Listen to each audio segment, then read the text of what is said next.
Prontuário VetSmart, você pode criar lembretes automáticos de vacina para seus clientes, que são enviados sempre que a data de reforço vacinal estiver próxima. Assim, a carteirinha de vacinação dos seus pacientes fica sempre em dia. Além disso, você pode também compartilhar o histórico completo de vacinas com o tutor, de modo que ele também tenha controle sobre o que foi feito no seu pet.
Olá, pessoal, tudo bem? Meu nome é Ana, eu sou gastroenterologista da empresa Gastrovet e eu vim aqui hoje, a convite da Virbac, para falar com vocês sobre o uso da ciclosporina na gastroenterologia veterinária. Então, a gente vai ter uma conversinha bem legal, porque a gente usa bastante esse produto incrível que dá para a gente usar em milhões de doenças diferentes, né? Desde pele até fígado. Então, a gente vai conversar algumas coisas sobre como que foi descoberta esse produto, como que foi descoberto esse produto, da onde que veio, para onde que vai, o que eles comem, da onde surgiu e como que ele pode servir para tantas coisas ao mesmo tempo, né? Não faz o menor sentido, mas faz todo sentido. Então, vamos lá. Então, nosso plano hoje vamos falar da onde que veio essa ciclosporina, né? Que, como tudo na veterinária, ou quase tudo, veio da medicina humana. qual é o mecanismo de ação, bem simples, né? A gente não vai ficar falando de bioquímica que nem nada. As principais indicações, né? E aí a gente vai falar de doença, que é a parte que mais importa, né? Então a gente vai falar de doença inflamatória intestinal, de hepatopatia crônica, e aí a gente vai concluir como que a gente usa esse produto na nossa prática, na nossa rotina. Tá bom? Então, vem com a gente, hein? Então, gente, quando eu comecei a estudar a ciclosporina, eu fiquei chocada. Ela foi descoberta em 1970 por um biólogo que estava lá cavando terra em busca de antibiótico, que foi logo depois da descoberta da penicilina. E ele estava em busca de novos fungos para novos antibióticos, porque a penicilina já era. E ele descobriu esse fungo com nome esquisito, que eu não vou nem tentar falar para vocês. E ele descobriu que isso não era um antibiótico, que pelo contrário, ele não matava a bactéria, ele imunossuprimia. E esse fungo veio a ciclosporina. E a ciclosporina começou a ser usada na medicina humana como imunossupressor. E alguns anos depois, 10, 15 anos depois, ela passou a ser usada na rotina, né, com o produto humano Sandimun para transplante de órgãos em humanos, né? E graças a essa invenção, né, essa descoberta desse fungo e do Sandimun, que foi possível fazer com que o transplante de órgãos, que antes era algo absurdo e muito difícil de fazer e a maioria das pessoas morria, se tornasse rotina na medicina humana, ou seja, salvou muitas vidas a ciclosporina. Então, é bem legal essa história. Então, quando eles começaram a testar esse produto em humanos, obviamente, o que eles faziam? Testavam em animais, né? A maior parte dos produtos humanos é testado, hoje não muito mais, mas na época era muito testado em animais, cães, gatos, suínos, né, coelhos e tal. E ele, na época, foi testado em cães. E o efeito colateral que eles descobriam da ciclosporina em cão era que esses cachorros paravam de coçar. Olha que engraçado. Então, a gente está aqui imunossuprimindo o cachorro e, nossa, que engraçado, ele se coçava tanto, ele parou de coçar. E aí, nisso, a gente acabou descobrindo que a ciclosporina era um ótimo produto para fazer os animais atópicos pararem de coçar. E aí que tudo começou, né? Então, a ciclosporina é um imunossupressor, sim, né? Ele é bem seletivo, mas é um imunossupressor. Ele tem uma ação bem específica, né? Irreversível nos linfócitos T, mas ele também vai reduzir a produção da interleucina 2 e de outras citocinas pró-inflamatórias. E eu não vou ficar aqui deslanchando para vocês todo o mecanismo de ação, porque eu acho que não é nem o nosso intuito aqui, tá? E quais são os prós e os contras, né? Porque a gente tem um imunossupressor, mas que ao mesmo tempo é um produto que a gente usa para atopia. Então, claramente, ele não tem um efeito imunossupressor quando a gente usa para um produto de pele, né?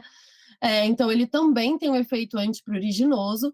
Então, a gente precisa pôr na balança, né? Qual é o pró e o contra da gente usar um produto como esse, né? Então, ele tem um efeito anti-inflamatório, um efeito antipruriginoso, mas ao mesmo tempo ela tem um contra muito grande que demora demais para fazer efeito, né? Então, é um produto que demora de 4 a 8 semanas para fazer efeito. Eu não vou nem tentar falar nada sobre atopia e pele, porque realmente não é minha área, então eu não sei quanto tempo demora a agir para a pele, mas na parte gastro demora 4 semanas para agir mesmo, né? Então é um produto que pode demorar um pouco mais e isso é um efeito negativo. Mas o efeito positivo é que não suprime a hematopoiese, não altera a função de célula fagocítica, então não costuma causar lesão na série hematológica dos animais. Então isso é um ótimo efeito pró. Então, quando a gente lida com imunossupressores, quando a gente lida com doenças crônicas, a gente precisa colocar para os tutores que eles precisam ter na cabeça deles divertidamente alinhados, que eles estão de luto, né? A gente acabou de contar para eles que o bicho deles tem uma doença que não tem cura, que ele vai ter que tomar remédio para o resto da vida, que ele vai ter que fazer exame para o resto da vida, que vai gastar uma grana com um exame, com remédio, com veterinário, com um monte de coisa, certo? Ok. E então eles estão bem bravos e eles querem que você dê só notícia boa. mas não rola, porque não existe nenhum remédio no mundo que é só alegria, certo? Ninguém é só alegria. Nem a cortisona, que é maravilhosa e é tudo na minha vida, ela é só alegria. Ela tem muito efeito negativo, né? Infelizmente, eu sou super a favor da cortisona, mas eu devo admitir que ela tem vários efeitos negativos. Então, a gente precisa explicar para eles que eles têm que ver que tudo nessa vida tem pró e contra. E a gente precisa pôr na balança quais são os prós e os contras e o que é aceitável e o que não é aceitável para aquele paciente e para aquele tutor. Então, muitas vezes, para aquele paciente, esperar 8 semanas, 4 semanas, não é aceitável. Ele está morrendo na UTI. Eu não posso esperar 4 semanas para o produto fazer efeito.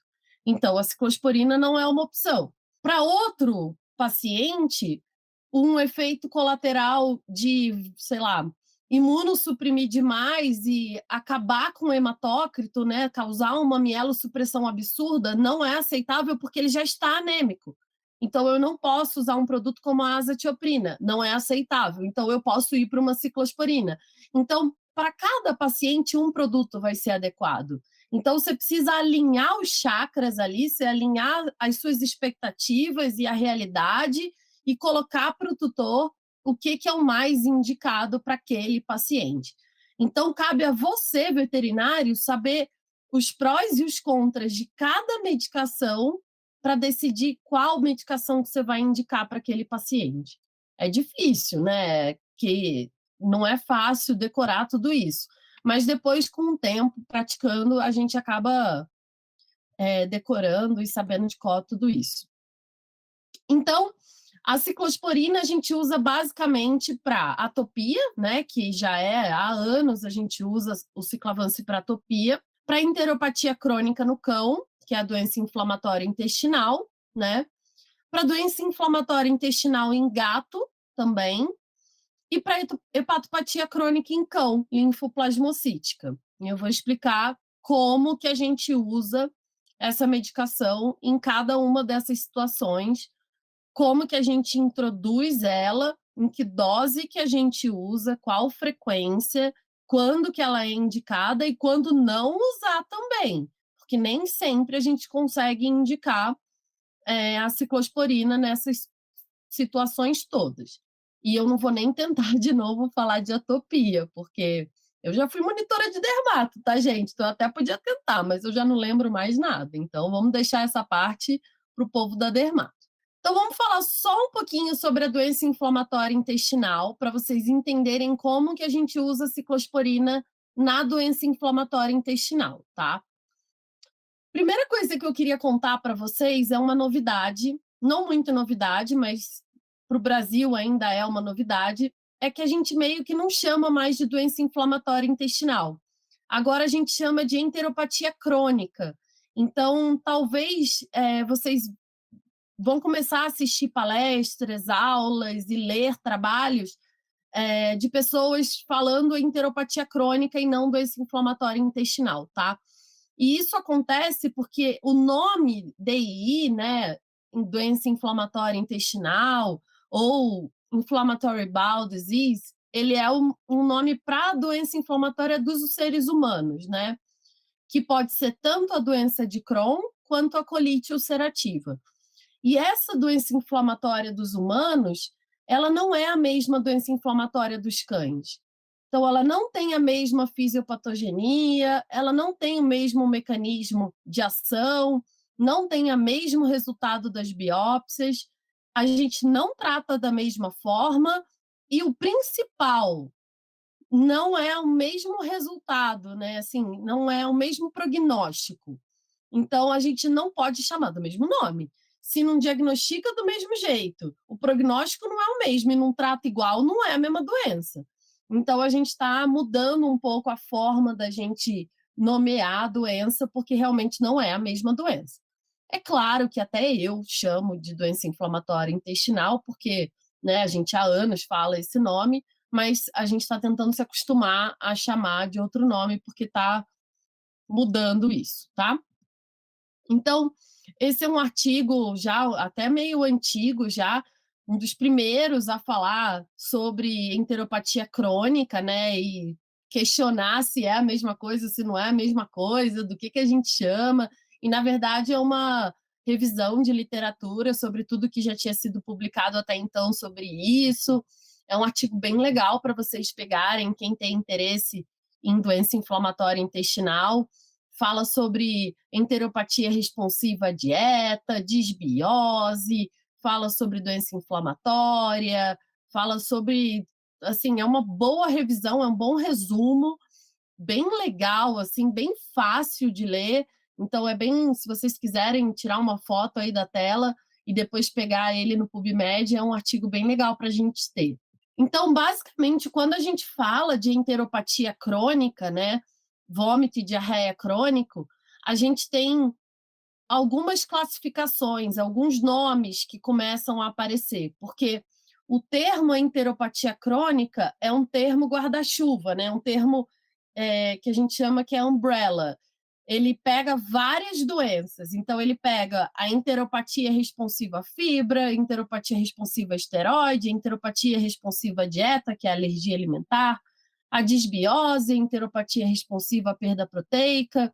Então, esses nomes que ficam aparecendo, né, para a gente, tá tudo dentro de enteropatia crônica, tá?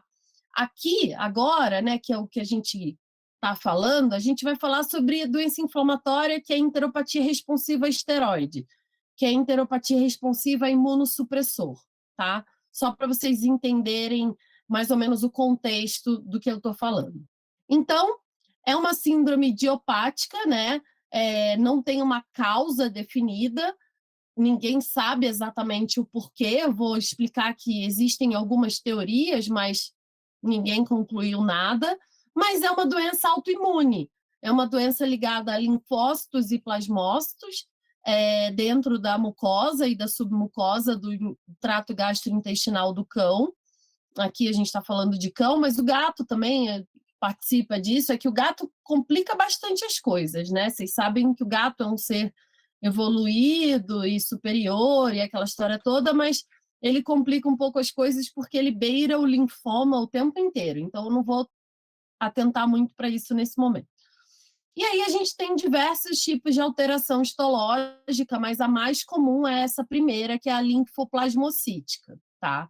Então, a literatura levanta a possibilidade dessa doença autoimune, né, ser uma alteração da barreira imunológica, né, do trato gastrointestinal, alteração da barreira mucosa e até mesmo uma resposta imune exagerada à proteína da dieta, né, carne, frango, glúten, né, antígenos, alérgenos que a gente ingere, a gente, no caso, os cachorros, ou até mesmo as bactérias intestinais. Então, alterações na microbiota intestinal, disbiose intestinal.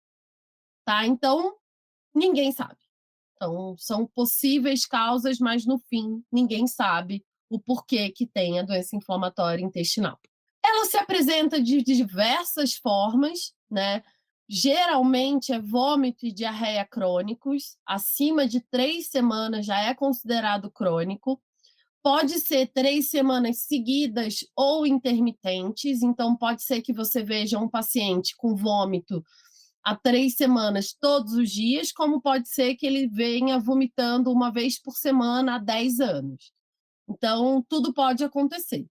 Qualquer coisa acima de 3 semanas, seja 3 semanas ou 3 anos ou 13 anos, é crônico e é característico de enteropatia crônica. Então, vômito, diarreia, náusea, lambedura facial, disfagia, perda de peso, apatia, fraqueza, desidratação, gases, borborigmo, dor abdominal, muco nas fezes, sangue. Aí tem toda aquela história de diarreia de intestino delgado, diarreia de intestino grosso, enfim. Qualquer uma dessas alterações crônicas, há mais de 3 semanas, podem ser características de uma doença inflamatória intestinal. Aí é claro que a gente vai precisar triar esse paciente, né? Não vamos, um cachorro com diarreia crônica é doença inflamatória. Não. A gente vai triar, fazer um exame de sangue completo, hemograma, renal hepático, ultrassom, né? Copro parasitológico completo, SNAP de giardia, vamos descartar o básico, né? Aí a gente pode pedir cobalamina, folato, e aí sim a gente vai para o nosso exame histopatológico, biópsia, endoscopia, colono, láparo, o que for necessário. Lembrando sempre que a gente tem que descartar tudo que for extra-trato gastrointestinal, então hipoadrenocorticismo, doença renal, hepatopatia, cirrose, cetoacidose diabética, no gato hipertireoidismo, piometra, pancreatite, peritonite e todos os tipos de neoplasia. A gente sempre descarta hipoadreno antes de mandar nossos pacientes para biópsia, tá? Então, a gente pede o cortisol basal. E se esse cortisol basal der acima de 2, ele não tem hipoadreno. Se der abaixo de 2, a gente pede uma estimulação por ACTH. Sempre com um paciente acima de 30 dias sem nenhum tipo de cortisona. E aí, nenhuma mesmo. Nenhuma cortisona tópica, produto de ouvido, pele, spray, pomada, shampoo, oral, injetável, banho, nada, tá? Nada. Não pode nem olhar para o frasco da cortisona por 30 dias, tá? E se essa cortisol basal é muito alto, não significa nada, não quer dizer que ele tem hiperadreno, não. O intuito do cortisol basal é só triar hipoadreno, porque o hipoadrenocorticismo também é uma causa de vômito e diarreia crônico em cão, tá?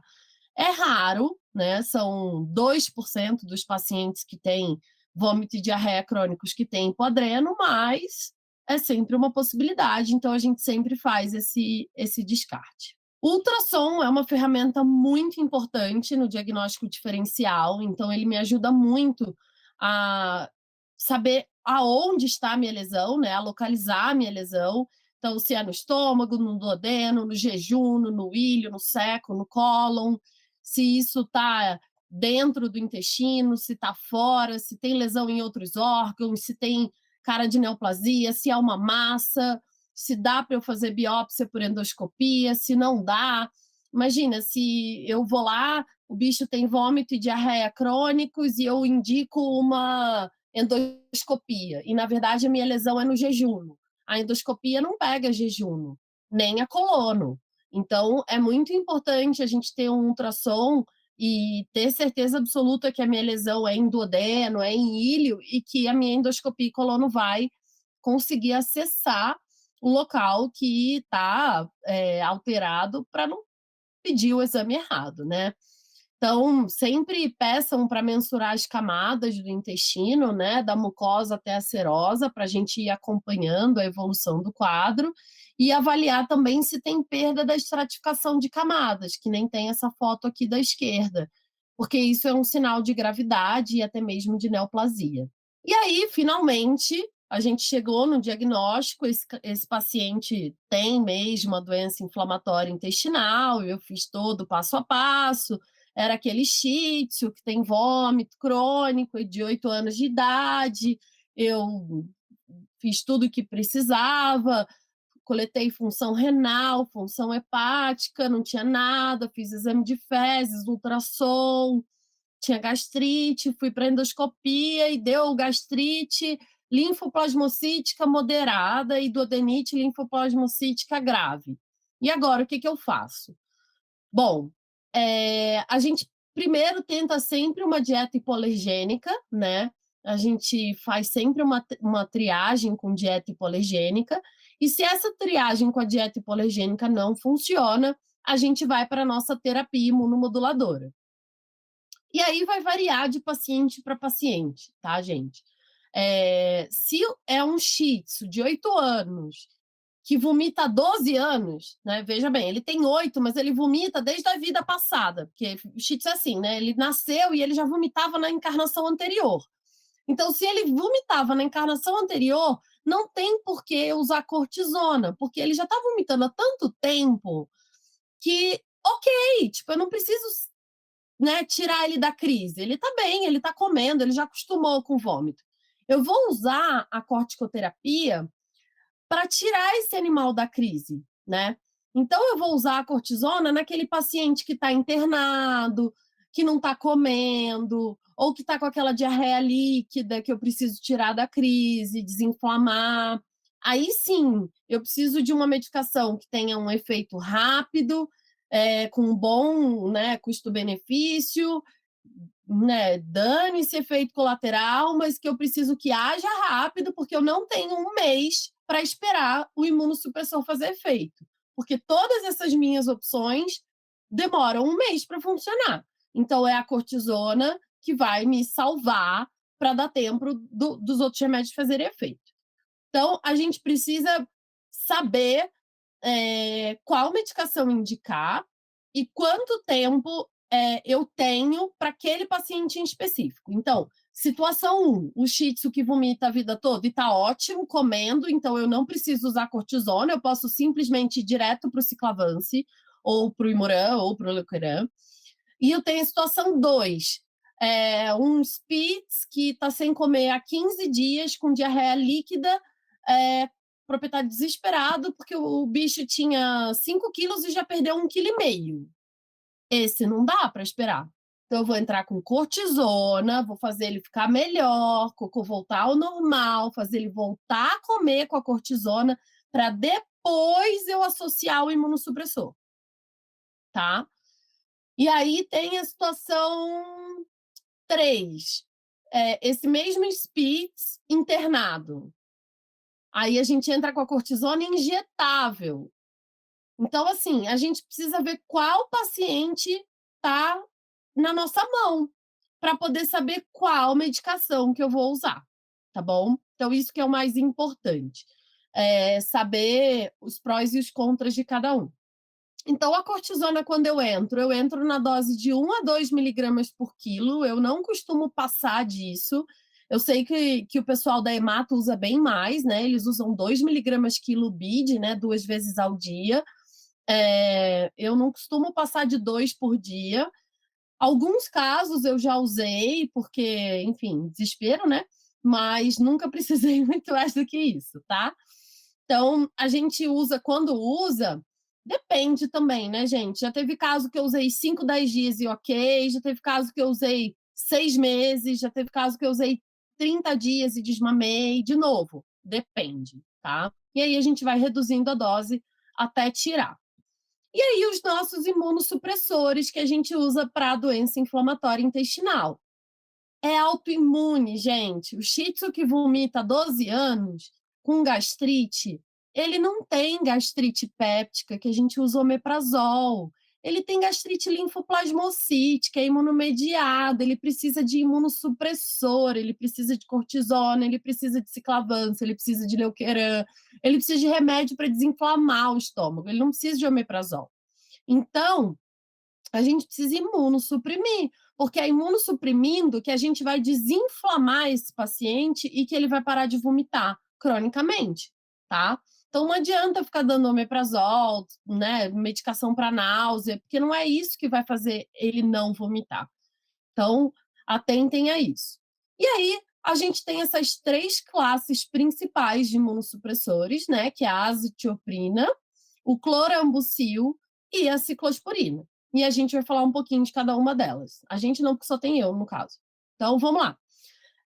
O clorambucil, que é o leukeran, que é super famoso porque a gente usa isso há anos para gato, né? O leukeran é o melhor amigo do gato, ou melhor, o melhor amigo do especialista de felinos, e o meu também. Eu amo o leukeran. Ele é ótimo. E a gente usa nos cães também. Eu adoro usar leukeran em cão, principalmente para linfangiectasia. Ele é uma medicação muito boa para linfangiectasia. Ele é comprimido, é um comprimido bem pequenininho, parece um anticoncepcional, ele é super picurruchinho. Não tem quase efeito colateral, tá? O único problema é que ele é um quimioterápico. Quimioterápico mesmo. Ele é para leucemia em gente. Então, ele é super contraindicado para pacientes que os tutores tenham qualquer problema de saúde grave. Então, gestantes têm que tomar cuidado, quem tem criança em casa.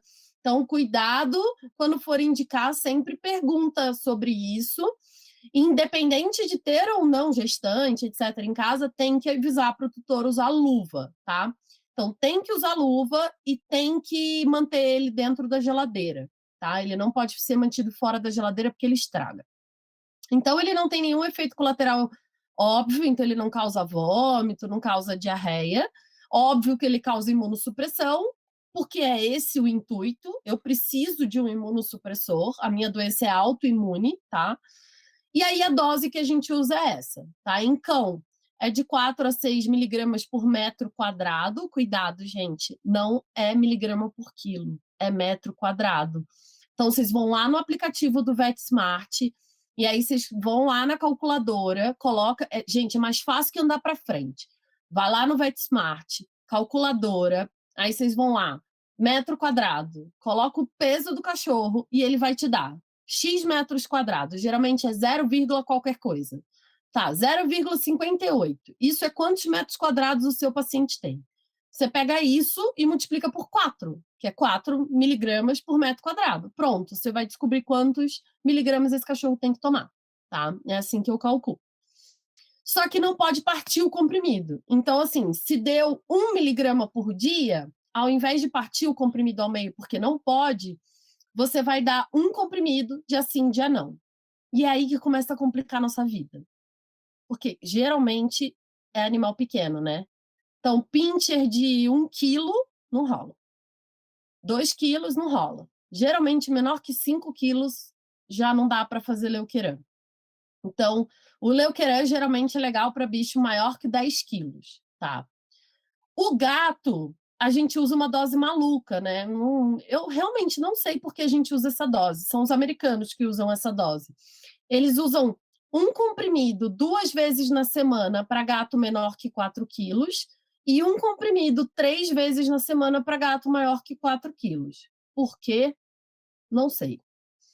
E aí avisa os proprietários, porque tutor adora ler bula. A hora que chegar o remédio em casa, se você não avisou que era um quimioterápico e que ele tem que usar luva e etc., eles vão ficar um pouquinho bravos, tá? Aí a nossa segunda classe de imunossupressor é a azatioprina, né? A azatioprina ela é um ótimo imunossupressor, muito bom mesmo. Na maior parte das vezes ela funciona, bastante mesmo, mas ela tem 2 problemas. Um problema, ela demora 2 meses para fazer efeito. Demora demais, demais, demais. Aquele bicho que está perdendo 1 quilo por semana, com diarreia, internado, pode esquecer. Não dá. Ele morre antes da azatioprina fazer efeito. Não tem condição. Então, ela demora muito, muito. Ela é para o cachorro que vomita a vida inteira e que o cara já acostumou e que está tudo bem. Porque demora demais para fazer efeito. Então, a azatioprina geralmente é minha última chance, assim. É a última chance antes de eu desistir e aceitar que eu vou ter que dar cortisona pro resto da vida. E o outro problema mais grave ainda é que ela causa aplasia de medula. O que é a aplasia de medula? Ela mata a medula óssea do cachorro. Então, não em todos, né? Claro, senão não existia a medicação, a gente não usaria. Em alguns animais, mais ou menos 30%, 40% dos cães, ela pode causar aplasia da medula óssea. E esse efeito colateral, ele não tem nenhum efeito colateral visível. Então, ele não vai causar vômito, ele não vai causar diarreia, ele não vai causar nada que o tutor vá conseguir perceber. Então, o que a gente pede para o tutor? A gente começa a azatioprina numa dose alta para poder realmente estimular, se for causar aplasia de medula, causar mesmo. E a gente faz hemograma toda semana por 6 semanas. Se todas as séries desse hemograma se mantiverem estáveis, beleza. Ele não foi um dos 40% que teve aplasia de medula, a gente pode manter a azatioprina e aí ele pode tomar para o resto da vida, porque ele nunca mais vai ter nada. Porque se dentro dessas 6 semanas, se a azatioprina não deu aplasia, ela não vai dar mais. Ah, mas não vai depois de 2 anos? Não dá.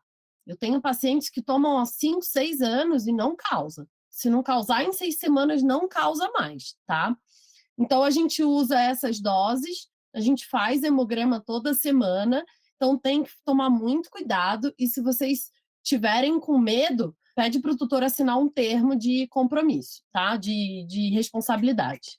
E aí vem a ciclosporina, né?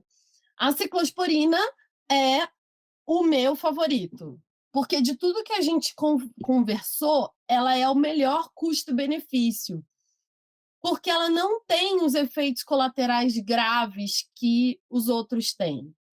Então, assim, ela não vai causar aplasia de medula, ela não é um quimioterápico que tem que ficar usando luva e que vai fazer mal. Então, assim, é mais fácil de lidar, é mais fácil de, entre aspas, convencer o proprietário a aderir ao tratamento, e é o que eu geralmente começo a usar na doença inflamatória intestinal. A única coisa que é um pouquinho mais limitante é no paciente acima de 20, 30 quilos. Mas mesmo assim, dependendo do tutor, eles topam a usar mesmo tendo 20, 30 quilos. Porque o que eu explico para eles é o custo-benefício é extremamente alto, tá? Então eu falo para eles, se eu tiver que usar uma medicação para o resto da vida, é a ciclosporina que eu quero usar para o resto da vida. Porque de todos os que eu falei até agora, ela é a melhor para se usar para o resto da vida. Então, primeira coisa a vocês saberem sobre a ciclosporina na dose para doença inflamatória intestinal. É o dobro da dose da dermato. A dermato, gente, eles querem tirar coceira, a gente quer imunossuprimir, né? Então, a gente usa 5 miligramas por quilo 2 vezes ao dia, tá? E a literatura ainda fala que, se precisar, a gente ainda pode dobrar essa dose. Não tem problema. Lembrando que tudo isso que a gente vai falar daqui para frente é meio off-label, porque no Ciclavance a gente só tem isso para pele, né? Para atopia. Então, tudo que a gente está falando tem na literatura, tem diversos artigos falando do uso da ciclosporina na veterinária, mas a gente não tem isso em bula ainda no Brasil. Então, prestem atenção, falem isso para o tutor, que se for aquele tutor que gosta de ler bula, ele vai reclamar com vocês, como já reclamaram comigo.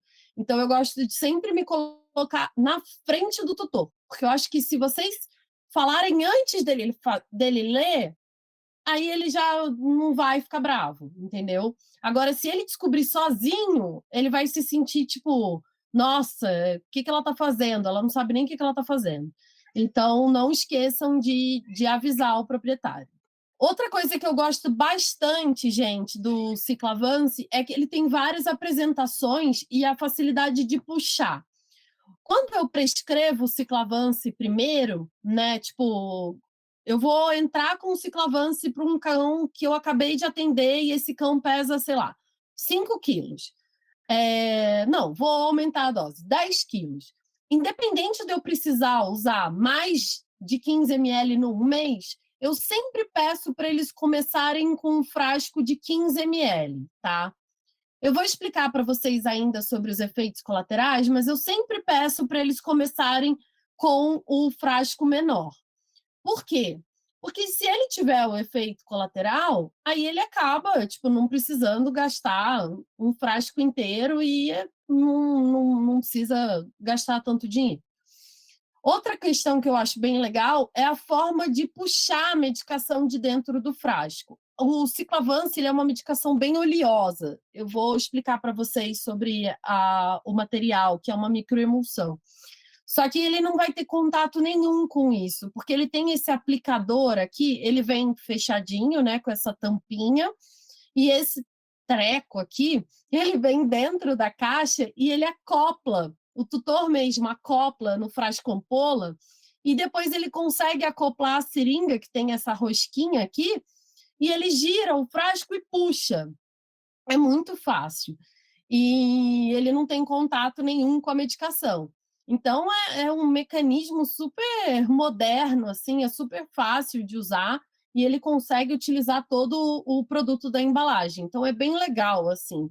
É um produto que eu gosto bastante de indicar, que por mais que seja caro, faz efeito, ele faz diferença. Então, eu gosto bastante desse. De efeito colateral, o que a gente mais tem para relatar é náusea e vômito, tá? E mesmo assim é raro.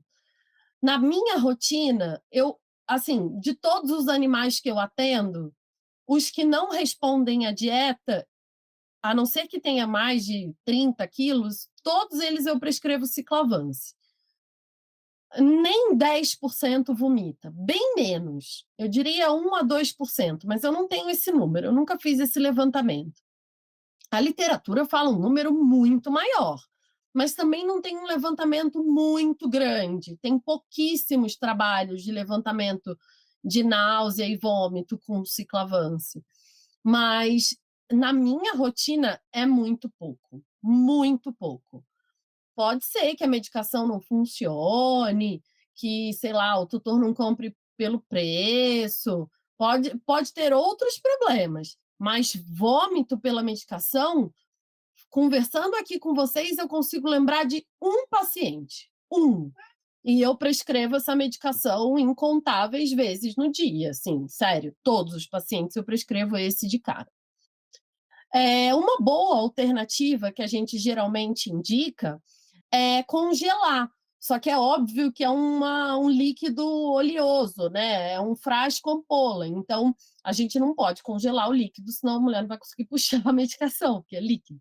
Então, o que a gente fala é para comprar cápsula vazia, né? Você consegue comprar isso no Mercado Livre, e aí coloca os ml lá dentro e congela a cápsula, que isso pode ajudar a tirar a náusea. Eu nunca fiz isso, não sei se dá certo, mas é o que algumas pessoas conseguem fazer. Outro efeito colateral é a hiperplasia gengival. Eu já peguei hiperplasia gengival, mas é bem raro.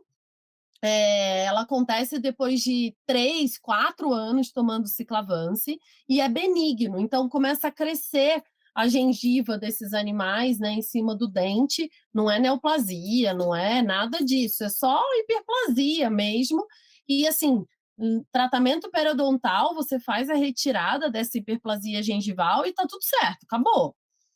Tem tutor que pede para suspender a medicação por causa disso. A gente já teve caso disso na clínica. Mas a maioria não se incomoda com isso. A hora que você explica que é benigno e que na hora de limpar o dente tira, eles ficam tranquilos. É claro que outro efeito colateral é a imunossupressão. De novo, é o meu intuito com ciclavance imunossuprimir. Eu quero imunossuprimir, é isso que eu quero com o remédio. Então, eu posso ter infecção secundária. Cistite, piodermite, erlíquia, babésia, anaplasma, infecções por fungo, etc. Né? Tudo isso é o esperado, porque, enfim, é o que se tem quando a gente trata com imunossupressores. E aí, uma pergunta que eu sempre tenho, sempre fazem para mim mas eu posso fazer manipulado? Porque é bem mais barato manipulado, né? Absurdamente mais barato. E tem a humana, né? Que é o Sandimun que eu falei para vocês lá na frente. Posso fazer? Primeiro eu vou responder sobre a manipulada. A manipulada, gente, ela não utiliza a mesma formulação, obviamente, do ciclavance, né?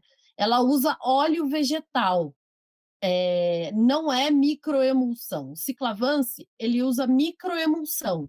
E essa microemulsão é justamente o que aumenta a biodisponibilidade do produto. Gente, é isso que faz toda a diferença. Com o ciclavance, a biodisponibilidade aumenta em 45%, e do óleo vegetal é 25%. Aí o que acontece? O manipulado não funciona. Adianta economizar? Não adianta, porque se você gasta com manipulado e não funciona, você gasta 2 vezes. Porque ele vai ter que ir no retorno para dizer que não funcionou, vai ter que pagar outra consulta, vai ter que dar mais remédio, enfim, vai fazer mais um monte de coisa e nada vai funcionar. Então, não adianta, tá? Eu não uso manipulado, eu não deixo meus tutores fazerem manipulado, e se eles vêm para mim encaminhados tomando manipulado, eu tiro. Eu prefiro usar outro remédio do que usar a ciclosporina manipulada. Então, realmente tem mais eficácia e menos efeito colateral com a microemulsão, tá? Outra coisa que é interessante a gente pontuar é que esse efeito colateral da náusea não é a própria ciclosporina que causa, é o óleo dela. Então, não tem muito que a gente possa fazer para tirar isso, né? É uma reação individual mesmo. E aí a humana, gente, em relação à ciclosporina ciclavance humana, e até, assim, a saber, né, eu até tinha colocado, assim, mas tirei porque a gente não tem isso no Brasil, não sei se vocês sabem, mas existe uma ciclosporina nos Estados Unidos que se chama atópica. Essa ciclosporina americana não tem no Brasil, foi a primeira inventada, se eu não me engano. Então, tanto o ciclavance quanto a atópica, eles são superiores ao Sandimum. E no ACVIM desse ano, que é o maior congresso de clínica médica, né, do mundo, né, eu assisti essa palestra do Dr. Andrew, da MSU, e ele estava falando, a palestra dele foi justamente sobre ciclosporina. E ele estava falando realmente do ciclavance, exata, a palestra dele foi sobre isso, e falando que o Sandimum eles não usam há 25 anos nos Estados Unidos.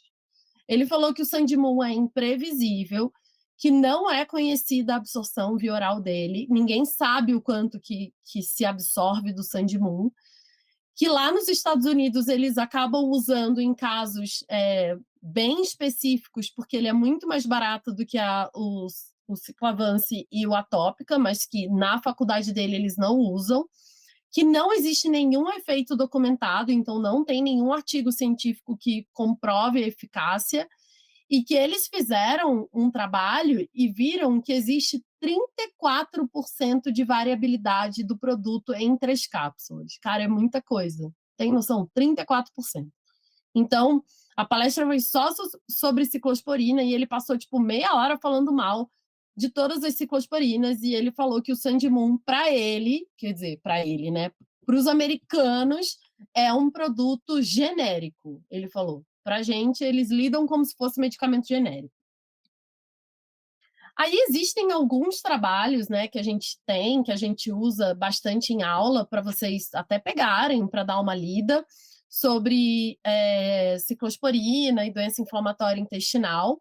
Então, esse trabalho é um trabalho bem legal, já é bem antigo, é da Karen, né, da Alan Spat, sobre a farmacocinética da ciclosporina, né, na doença inflamatória intestinal, e esse bem mais recente, de 2018, sobre as terapias das enteropatias crônicas. Então, se vocês quiserem pegar, é bem facinho de pegar. Então, só para terminar a parte das doenças inflamatórias intestinais, a gente também tem essas enteropatias crônicas em gatos, né? Basicamente a mesma coisa do que os cães, né, gente? Vocês sabem, vômito, diarreia, perda de peso, né? Gato tem bastante perda de peso como sintomatologia crônica de doença inflamatória intestinal. Vômito crônico é um sintoma bem comum da gente atender também, né? O diagnóstico a gente faz com o mesmo descarte, descartar todas as causas de base, ultrassom abdominal, né, biópsia, a gente precisa chegar no mesmo ponto. Bom, gente, então, o tratamento a gente vai fazer basicamente com o uso da corticoterapia e do leukeran e do clorambucil e do ciclavance, mas a diferença, gente, é que gatinhos a gente não usa azatioprina, tá? A azatioprina é tóxica para gato, não pode usar de jeito nenhum. E o Leukeran, ele é a medicação de escolha para os gatos, né? A gente usa muito mais o clorambucil do que a ciclosporina. Até porque nos felinos a gente tem muito a questão de doença inflamatória intestinal, linfoma de pequenas células, e o clorambucil acaba tendo um efeito bem mais adequado para o linfoma de pequenas células, então ele acaba funcionando melhor. Mas, quando o animal é refratário ao clorambucil, quando ele não funciona, ou ele tem náusea, eu tive alguns felinos que tiveram bastante náusea com Leukeran, a gente usa o ciclavance, aí a gente usa nessa dose de 5 a 7,5 miligramas por quilo por dia, mas precisa avisar os tutores que é off-label, tá, gente? Não tem bula, então tem que explicar para eles, porque eles podem olhar a bula do medicamento e não vão achar, e aí eles podem achar que a gente está prescrevendo errado. Então tem que avisar eles que não vai estar lá. Mas podem utilizar, isso tem literatura, não está errado, dá para baixar artigo facilmente para justificar para eles, se vocês quiserem. No PubMed tem bastante também. E a gente usa bem, e o efeito colateral é mais náusea mesmo, vômito, né? Mas eu também não vejo muito, não. Mas confesso que não costumo usar muito. Em felinos, diferente do cão, em felinos eu costumo manter eles na corticoterapia. Mas eu gosto de ter opção, porque a gente já tem tão poucas opções que é sempre bom a gente ter mais um imunossupressor para poder utilizar nos caras que não respondem a nada, né? Então, ter o ciclavance ali em mãos é sempre um bálsamo. E aí, por último, a gente vai falar da hepatopatia crônica em cão, né, que é a doença que a gente também usa muito, a ciclosporina. Mas eu sempre, quando vou dar aula de doença hepática, é a primeira pergunta que me vem à cabeça. Será que eles sabem o que é uma hepatopatia crônica?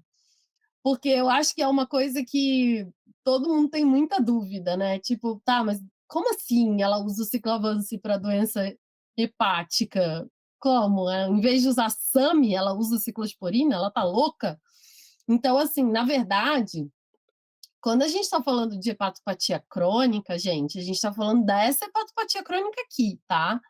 Existem várias hepatopatias crônicas. É que a gente fica achando que qualquer aumento de ALT e fosfatase alcalina é a mesma hepatopatia crônica. Mas, assim, existem várias hepatopatias crônicas.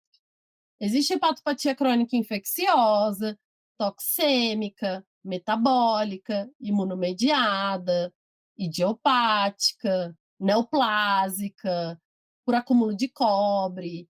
Então, assim, a gente precisa ter certeza de qual hepatopatia que a gente está falando. Então, a que a gente vai falar agora é a autoimune, é a linfoplasmocítica. Então, é uma hepatopatia imunomediada, é a mais comum que os cães têm. Ela vai envolver descartar todas as causas que poderiam levar ao aumento de ALT e FA e, obviamente, por fim, realizar a nossa biópsia. Então, o diagnóstico, de novo, é um quebra-cabeça, né? A gente vai precisar juntar a manifestação clínica, aumento da LT e da fosfatase, né? Os testes de função, ácidos biliares, bilirrubina, ultrassom, e aí biópsia, videoláparo, láparo e tal. E aí sim a gente chegar no nosso diagnóstico. Nem sempre esses pacientes vão ter manifestações clínicas muito evidentes, caso vocês estejam se perguntando, né? Então, eles podem apresentar só uma letargia, uma apatia, perda de apetite. De acordo com esse consenso que eu mostrei para vocês, esses pacientes geralmente apresentam só a perda de apetite, então a maior parte dos animais, 61% dos cães do trabalho, apresentaram só perda de apetite, mas também podem apresentar icterícia, ascite, poliúria, polidipsia, encefalopatia hepática, sinais mais graves, obviamente. São animais que têm, em média, 6, 7 anos e podem estar super bem assintomáticos ou realmente bem mais graves e já internados, enfim, em hemoabdômen, morrendo. Aí a gente vira o Sherlock Holmes e vai tentar descobrir o que esse bicho tem sem fazer biópsia. Então, a gente vai fazer uma avaliação laboratorial desses animais e a gente vai ver, geralmente, um aumento da LT maior do que a da FA. Eu fico falando geralmente porque, por exemplo, essa semana eu peguei um animal com a fosfatase explodindo e a LT estava normal. E nem por causa disso eu deixei de indicar biópsia, tá? Então, geralmente, a LT é maior que a FA, mas pode ser que a FA esteja maior que a LT e nem por causa disso você vai deixar de indicar biópsia. Então, por isso que eu fico falando geralmente, mas nem sempre é exatamente assim. Então, os testes de função hepática, a bilirrubina pode estar aumentada em até metade dos casos, a albumina pode já estar baixa, se ele tiver em insuficiência hepática, a amônia pode estar alta, se ele tiver encefalopatia hepática já, e normalmente os ácidos biliares já estão aumentados, mas eles podem não estar aumentados ainda, e isso não quer dizer que não seja indicação de fazer biópsia, tá? Então, já faz biópsia mesmo que ele esteja normal. O ultrassom não vai te ajudar muito, então ele pode estar aumentado, pode estar reduzido, pode estar heterogêneo, pode estar hiperecogênico, pode estar tudo. Até normal ele pode estar, então não vai ajudar vocês em muita coisa.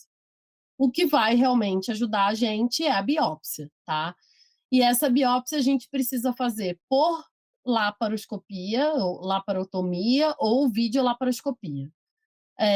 Biópsia por Trucut não tem indicação mais, o consenso contraindica, e quando a gente for fazer biópsia, a gente precisa coletar pelo menos 5 fragmentos, sendo 3 fragmentos para histopatológico, 1 fragmento para cultura e antibiograma e 1 fragmento para dosagem de cobre. E aí o que a gente vai encontrar é essa hepatopatia linfoplasmocítica, tá? Tudo que eu estou falando está nesse consenso, então se eu estiver falando muito rápido, leiam o consenso. Ele é de 2019, então ele tem 3 aninhos, ele está super fresquinho. Ele é do Journal of Veterinary Internal Medicine, então ele é open access, vocês conseguem acessar isso aqui de graça, tem aplicativo para o celular, vocês conseguem baixar e ler do celular de vocês, então podem baixar. É bem fácil de ler e vocês não precisam nem baixar pelo Sci-Hub, nem nada disso. É bem facinho, tá? E aí eu vou tratar. Chegou minha biópsia lá e eu vou lá, linda, maravilhosa, com meu laudo, tratar o meu cachorrinho. Eu vou usar cortisona, se ele estiver mal, internado, sem comer, né? Vou tirar ele da crise, como eu faço com a doença inflamatória intestinal.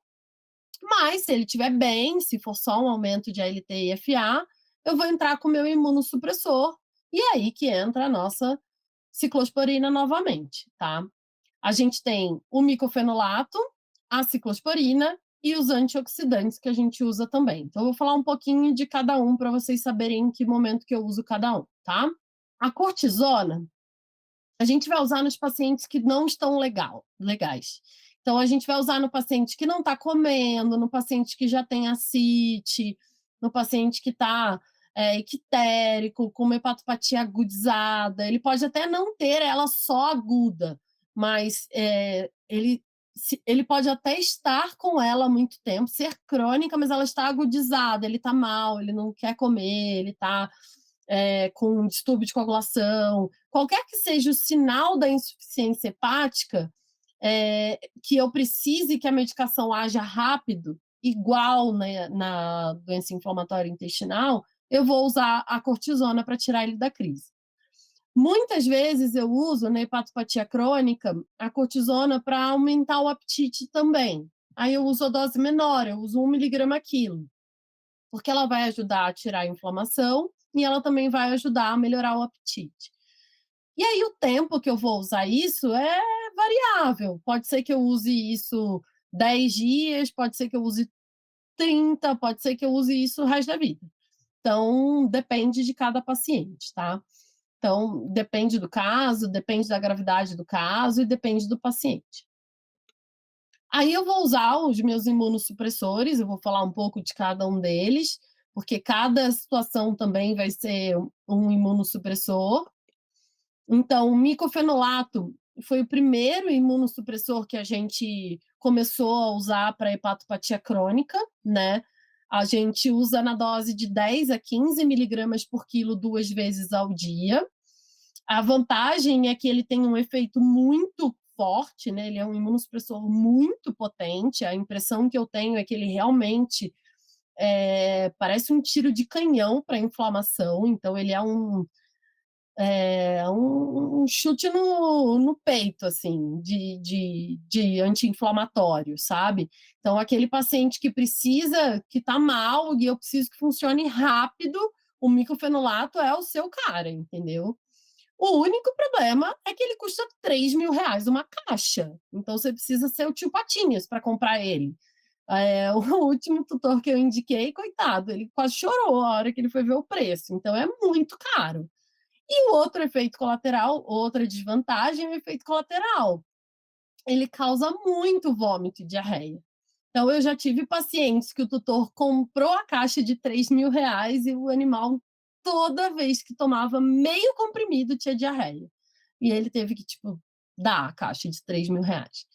Então, são efeitos colaterais, assim, bem intensos, né? O que eu costumo fazer, se eles têm efeito colateral, é, obviamente, tiro, espero ele melhorar, e aí eu reintroduzo devagarzinho. Então, eu faço 10 miligramas por quilo uma vez ao dia, aí eu espero uma semana 2 vezes ao dia, aí eu espero uma semana 15 miligramas uma vez ao dia, aí depois 2 vezes ao dia, eu vou subindo a dose bem devagar. Mas tem bicho que é mega sensível e eu não consigo chegar na dose cheia de jeito nenhum. Então é complicado. Hoje, eu não lembro de nenhum paciente meu tomando micofenolato. Eu tenho um pouco de dificuldade de usar ele cronicamente. Acho que muito pelo preço também, ele é muito caro. E aí, há pouco tempo, que começaram a surgir muitos artigos do uso da ciclosporina no tratamento de hepatopatia crônica, o que foi ótimo, porque, putz, o micofenolato realmente era uma coisa muito difícil de fazer, pelo preço, pelo efeito colateral, assim, por tudo, sabe?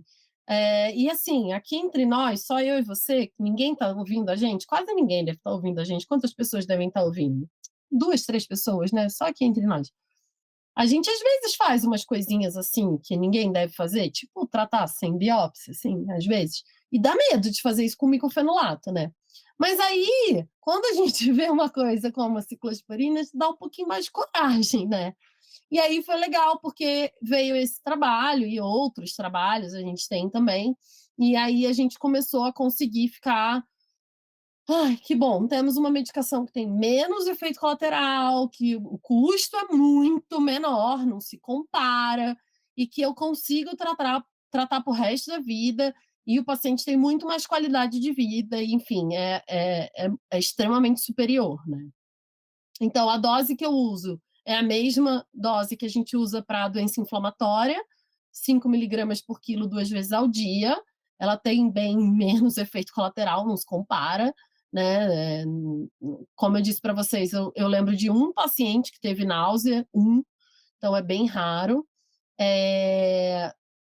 Diferente do Sandimun. Sandimun eu tinha muito problema com vômito. Ciclavance eu não tenho problema com vômito, eu só lembro de um animal. E eu ainda acho que ele vomitou porque ele tinha doença inflamatória e não por causa do ciclavance, mas enfim. O custo é muito menor, né, do que o micofenolato. E a desvantagem é que ele demora mais tempo para funcionar. E será que não é um tiro menor? Talvez, eu fico com essa dúvida, assim. Porque eu realmente, o micofenolato, um ou outro paciente meu, eu tive a impressão de que o micofenolato dava aquela tirada mais potente.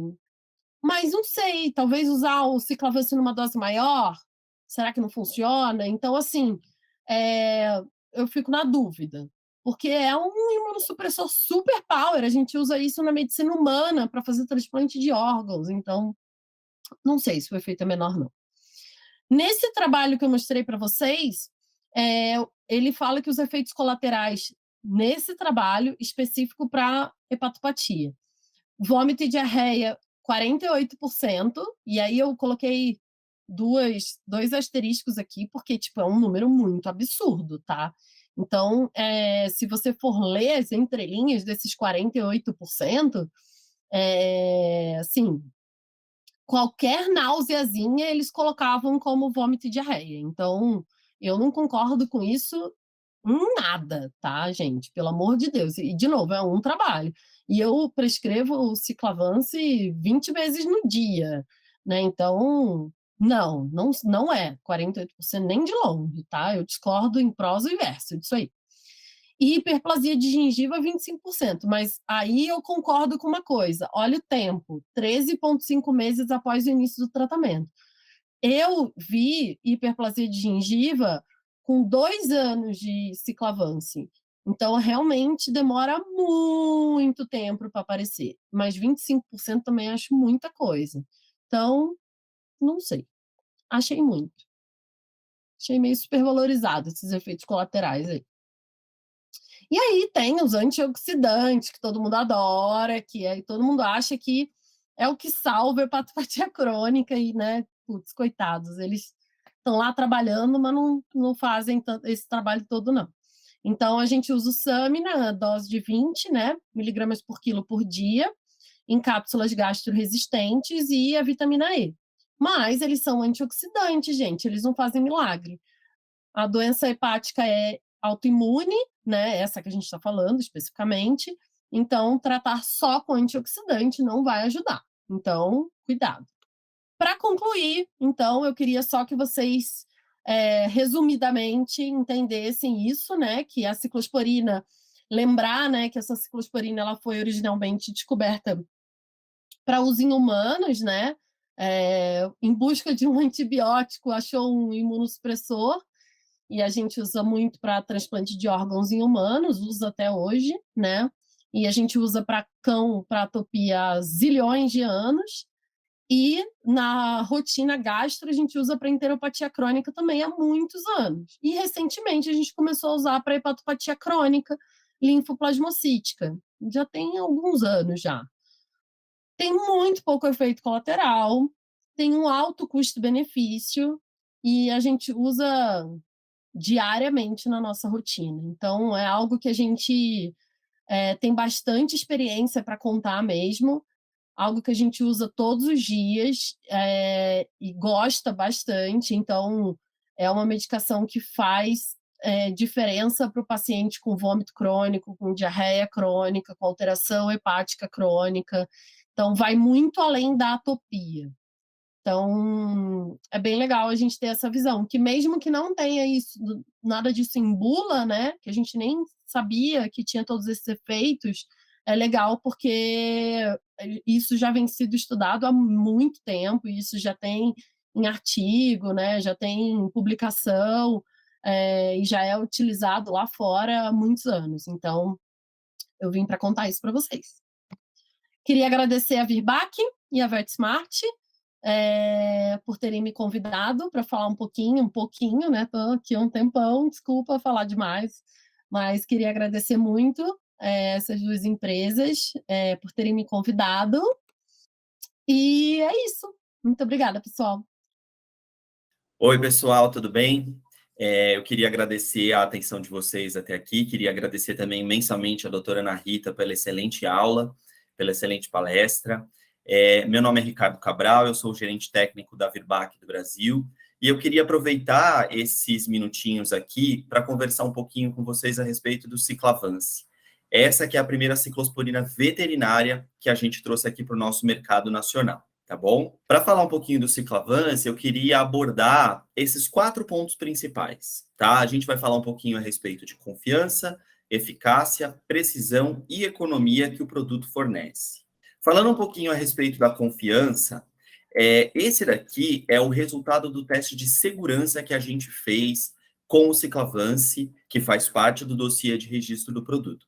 Mas eu acho que é muito importante a gente comentar que a ciclosporina, ela não é nenhuma molécula nova. Ela é utilizada há mais de uma década em medicina veterinária. A gente tem muitas evidências científicas da eficácia, da segurança dessa molécula para os pequenos animais, né? Tanto para cães quanto para gatos, isso na literatura. Mas, para poder trazer esse produto para o Brasil, a Virbac também precisou comprovar a segurança do Ciclavance, né? Então, esse é o resultado do teste de segurança que eu estou apresentando para vocês. E como vocês podem ver, esse teste, né, esse estudo, ele foi feito com um controle positivo, né? O grupo controle era um grupo controle tratado também. Foi tratado com corticoides, né? Então, o comparativo aqui que a gente faz é a respeito da segurança da ciclosporina em relação aos corticoides. E o que a gente pode observar quando a gente avalia aí dois marcadores, né? A fosfatase alcalina, que é um marcador de lesão hepática, e os triglicéridos, por exemplo, que evidenciam algumas alterações metabólicas importantes, a gente vê que ao longo do curso do tratamento, né, que foi avaliado aí por 60 dias, O grupo que foi tratado com ciclavance não teve alteração desses parâmetros, nem da fosfatase e nem dos triglicérides. Enquanto que o grupo tratado com os corticoides, sim, a gente observa um aumento aí desses marcadores, né? Então, isso evidencia que, de fato, a ciclosporina, embora seja uma molécula que ainda traga algumas dúvidas, alguns veterinários, né, alguns clínicos têm um pouco de medo de usar a molécula, ela é muito mais segura, por exemplo, do que o uso dos corticoides. Eu vou mostrar para vocês a seguir alguns pontos importantes que estão na bula do produto, e é justamente para a gente desmistificar alguns pontos, alguns medos, algumas dúvidas que a gente possa ter com relação ao uso da ciclosporina, mais especificamente do nosso ciclavance. Falando um pouquinho sobre a questão do jejum, isso traz um pouco de dúvida, né, se a gente deve administrar o medicamento em jejum ou não. Na nossa bula do ciclavance está escrito para a gente administrar sim o medicamento em jejum, tá? 2 horas antes ou 2 horas após a refeição. Mas, quando a gente vai para a literatura, busca evidências dessa necessidade, a gente encontra que o alimento não interfere com a biodisponibilidade da droga, não interfere com a absorção do medicamento. Então, nesse caso, o que a gente recomenda, né, já que na nossa bula tem a indicação de administrar em jejum, o melhor seria administrar o produto após a refeição. Então, primeiro dá a refeição, espera ali 1 ou 2 horas, e aí administra o medicamento. Isso também vai ajudar num efeito adverso comum, que é o vômito. A gente vai conversar um pouquinho a respeito do vômito mais para frente, tá? Então, isso também pode ajudar a controlar esse efeito adverso, que é o vômito.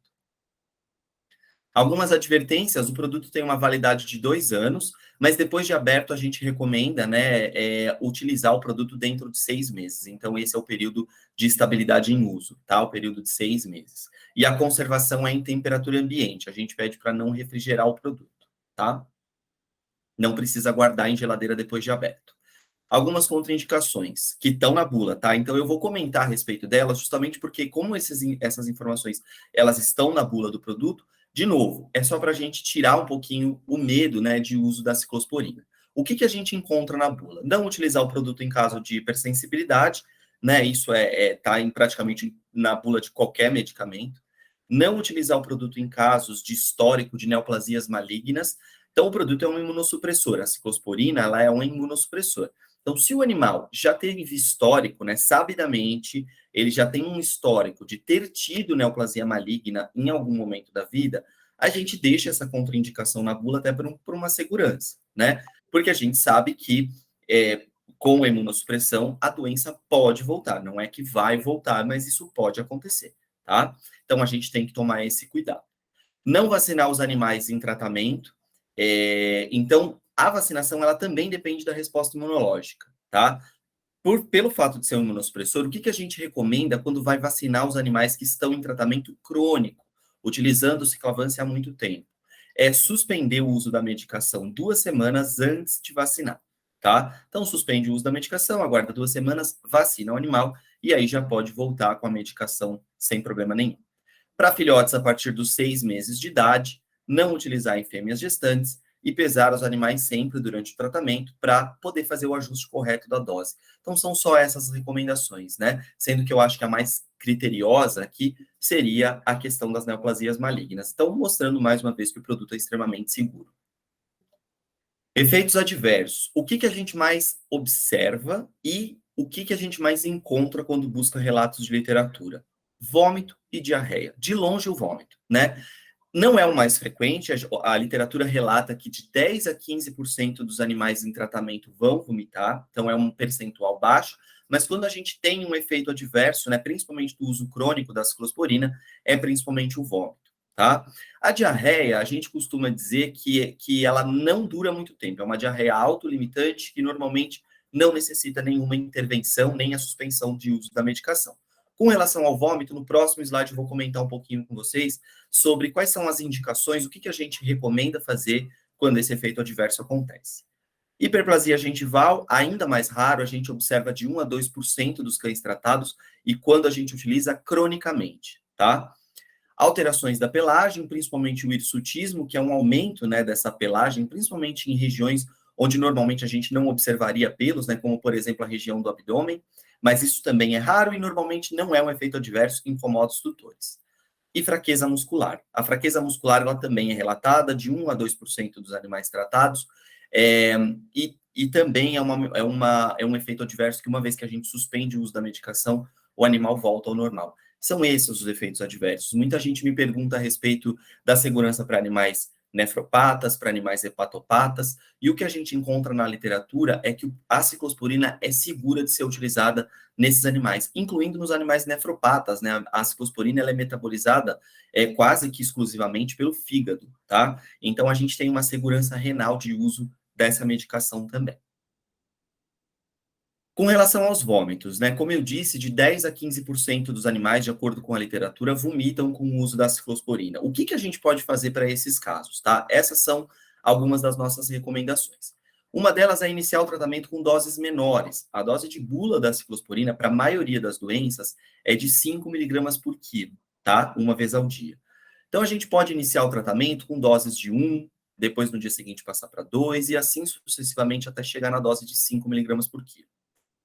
Reduzir a frequência de administração. Essa é uma recomendação de quando a gente já está utilizando cronicamente a ciclosporina, tá? Nesses casos, a gente pode tentar reduzir não a dose, mas a frequência de administração. Então, se a gente está administrando uma vez ao dia, a gente pode passar a administrar a cada 48 horas, né? Ou seja, dia sim, dia não. E mais para frente, a gente pode tentar até uma redução para 2 vezes por semana, né? Então, é possível tentar isso, e isso pode reduzir também a incidência de vômitos. Administrar junto com o alimento, a gente citou essa questão do jejum, mostrando que, de acordo com a literatura, não existe interferência da alimentação, dos alimentos, com a absorção da medicação. Então, é possível também administrar junto com o alimento, e isso pode também, como eu disse, já prevenir o vômito, né? Evitar o vômito. E, claro, associar com com medicação sintomática, né? Então, se o animal vomita ou se o animal tem náusea, a gente pode utilizar uma medicação antiemética, um protetor gástrico, né, uma medicação que vai auxiliar nesse caso. Se o animal tem diarreia, os probióticos podem ajudar. Então, claro, não existe interferência, né, de uso dessas medicações. A gente pode usar o Maroptan, a metoclopramida, a ondazedrona, enfim, a medicação de preferência para controle desse efeito adverso quando ele aparece. Vamos comentar um pouquinho a respeito da eficácia do produto, tá? Falando um pouquinho a respeito do mecanismo de ação antes disso, a ciclosporina, ela é um inibidor da calcineurina, né? Então, ela é um inibidor seletivo da calcineurina. Essa é uma molécula importante na cascata inflamatória, porque ela vai ser uma das moléculas responsáveis pela produção da interleucina 2. E essa interleucina é extremamente pró-inflamatória e pruriginosa, tá? Então, é a interleucina 2, né, produzida pelas células, que normalmente inicia o processo inflamatório dessas doenças que são inflamatórias, né? Então, nesse caso, o inibidor da calcineurina, que é a ciclosporina, ela vai inibir a calcineurina e, consequentemente, inibir a produção dessa interleucina 2. Eu estou comentando tudo isso para dizer a respeito de um ponto importante quando a gente usa a ciclosporina, que é importante se atentar, que é a demora no início de ação da medicação. Então, ela é uma medicação que ela não começa a funcionar rapidamente, justamente por causa desse mecanismo de ação, que depende da inibição dessa interleucina 2, a gente relata de 4 a 8 semanas para a gente observar os primeiros sinais de que a medicação está funcionando, tá? Então, o controle, né, dos sinais clínicos que a gente quer observar, eles vão acontecer, em média, 4 semanas depois de início da medicação, tá? Isso é muito importante, até para a gente modular as expectativas dos tutores, porque quando eles iniciam a medicação, eles querem que ela comece a funcionar rapidamente, e isso pode não acontecer no caso da ciclosporina, então é importante a gente ter isso em mente. Queria comentar um outro ponto muito importante a respeito do ciclavance. O grande diferencial do produto é o fato de que é uma ciclosporina em microemulsão. O que isso quer dizer? Quer dizer que ela passa por um processo industrial extra que torna as partículas de ciclosporina mais biodisponíveis. Elas são melhores absorvidas, né? A molécula é melhor absorvida no trato gastrointestinal, tá? E isso a gente tem comprovação, né? Existem trabalhos, são trabalhos aqui que utilizam cães com dermatite atópica, né? Que é uma das indicações principais de uso da ciclosporina. E nesses trabalhos, esse é um trabalho que foi conduzido pelo Dr. Adriano Neto, pelo professor Marconi, né, do grupo do professor Marconi, em que ele mostrou quando ele compara o uso de uma ciclosporina em microemulsão com uma ciclosporina manipulada, por exemplo, que a biodisponibilidade da ciclosporina em microemulsão é muito melhor. Então, aqui a gente está comparando com a ciclosporina manipulada. Na manipulação, pessoal, o que normalmente é feito é o uso do óleo vegetal como base da ciclosporina.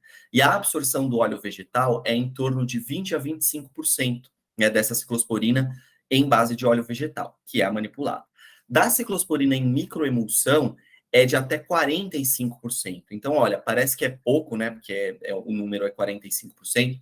A biodisponibilidade da ciclosporina naturalmente é uma biodisponibilidade baixa, mas olha quando a gente compara com a ciclosporina manipulada, é quase que o dobro de biodisponibilidade, tá? E essa biodisponibilidade, ela vai se correlacionar com duas coisas: maior eficácia, porque obviamente a gente está absorvendo uma maior quantidade, né, da ciclosporina, e essa ciclosporina está chegando na circulação sanguínea, que é onde ela precisa chegar, e menos efeito adverso, porque o tempo de contato dessa molécula com a mucosa intestinal é menor, ele é absorvido mais rápido, e isso causa também menos vômito, menos irritação para essa mucosa, tá? Então, esse é o grande diferencial do ciclavance. Se tiver um slide que eu vou falar para vocês, que é o mais importante dessa apresentação, é esse aqui, para vocês entenderem qual é o grande diferencial do ciclavance, por que o ciclavance traz resultados melhores no tratamento dos pacientes. Falando rapidamente sobre economia, eu vou mostrar para vocês uma tabela que é uma tabela de rendimento do produto, tá?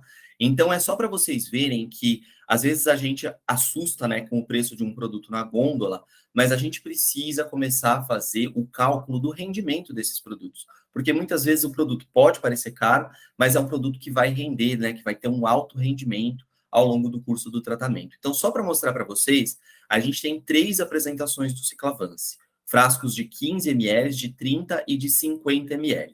Eu vou comentar a seguir que todos esses frascos têm a mesma concentração de ciclosporina. Então, só muda realmente o rendimento, tá? E aí, quando a gente pega animais de diferentes pesos, aqui eu estou pegando cães de 3, 10, 20 e 30 quilos, a gente vê aqui como exemplo o quanto tempo vai render cada um desses frascos para esses animais. Então, vou pegar como exemplo aqui para vocês um animal de 10 quilos. Vamos pensar num bulldog francês que tem aí em torno de 10 quilos de peso, tá? Se a gente for tratar esse animal com um frasquinho de 15 ml, esse frasco vai render 30 dias. O frasco de 30 ml dura 2 meses, 60 dias. E o frasco de 50 ml dura mais de 3 meses, né? A gente relata aí em torno de 100 dias de tratamento, tá? E aqui eu estou considerando a dose de 5 miligramas por quilo por dia. Quando a gente pensa numa redução de frequência de administração, esse rendimento é ainda maior. E para finalizar, falando sobre precisão, só para vocês conhecerem um pouquinho como que é o ciclavance, né, como que é a apresentação, o ciclavance é uma solução, na verdade uma suspensão, né, porque ele é uma base oleosa, e ele é vendido nesses 3 frasquinhos. Então é uma medicação líquida, e junto com o frasco vem essa seringa dosadora, tá? De 1 ou de 3 ml. A seringa de 1 ml vem na apresentação de 15, né, no frasquinho de 15 ml, e a seringa de 3 ml vem nos frascos de 30 e 50, tá? Então, esses são as 3 apresentações que a gente tem do ciclavance, e como eu disse para vocês, todas elas com a mesma concentração de ciclosporina, que é a concentração de 100 miligramas por ml. Então, fazendo a conta de 5 miligramas por quilo, cada animal precisa receber mais ou menos 0,05 ml por quilo. Caso vocês tenham dúvida em como montar o frasco do ciclavance, né? Porque eu vou mostrar a seguir, mas ele tem esse adaptador, em como puxar o produto na seringa, né? Como orientar os tutores a fazer isso, a Virbac disponibiliza no nosso canal no YouTube os vídeos ensinando a montar o frasco, a dosificar na seringa. Então, é só ir lá no nosso canal no YouTube, digitar como montar o ciclavance, né? Ou como puxar o ciclavance na seringa. Tem bastante informação lá para vocês, tá bom? E esse é o adaptador que eu comentei, né? Então, esse adaptador, ele vem separado, ele tem uma agulha plástica aqui dentro, né? Que é encaixado aqui no frasco, e depois que esse adaptador é encaixado, ele não sai mais, tá bom? Então, muitos tutores tentam forçar para tirar esse adaptador, ele não sai mais. O que sai realmente é só a seringa dosadora, que é uma seringa que tem essa rosca, né, prática, para poder puxar com mais facilidade o produto, tá bom? E aí, pessoal, O produto ele tem a indicação de bula para o tratamento da dermatite atópica, como eu comentei com vocês, que é uma doença extremamente prevalente na nossa rotina clínica, principalmente daqueles que trabalham com dermatologia.